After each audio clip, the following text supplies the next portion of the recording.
But Jake continued to suffer from insomnia and a loss of appetite. His grandmother, who was visiting a temple, heard about her grandson's mental struggles and asked for a handful of incense, ash from the temple, to bring home. When she saw how much he was suffering, she tied the bag of ash to the headboard of his bed and placed a large knife under his pillow, sleeping beside him for several nights to keep watch. About a week later, Jake was able to sleep soundly, no longer startled awake or experiencing sleep paralysis. This second phase didn't last long, peaking at just over 6 months. Although he experienced a few episodes afterward, they were not as concerning as before. Jake's grandmother even had a small shrine built in the yard to honor the earth god, fearing that a spirit from the road had followed him home. She believed that honoring the earth god would help ward off spirits from all directions. With this dedication, Jake's family prayed fervently, and for the next few years, no one in the household experienced any hauntings.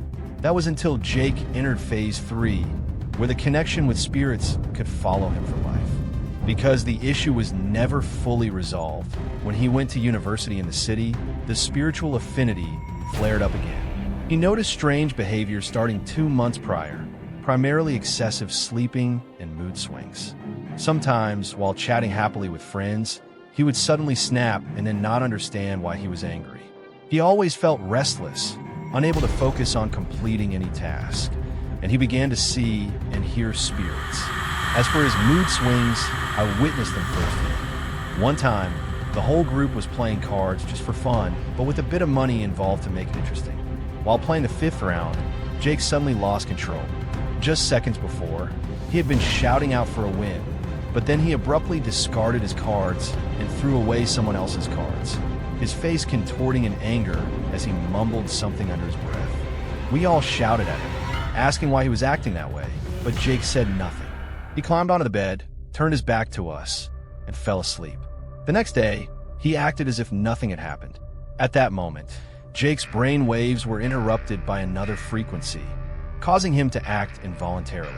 This temporary loss of control was due to being near a compatible source of energy. In simpler terms, the spirit had begun to influence Jake. Such things can happen between living people as well, but it usually only affects emotions, known as emotional resonance, where people can laugh and cry together. However, an influence that directly impacts reasoning is rare. Only mediums can achieve that. Initially, Jake's episodes were infrequent, but soon they became more frequent, making it feel as if he had multiple personalities. One moment he would be smiling,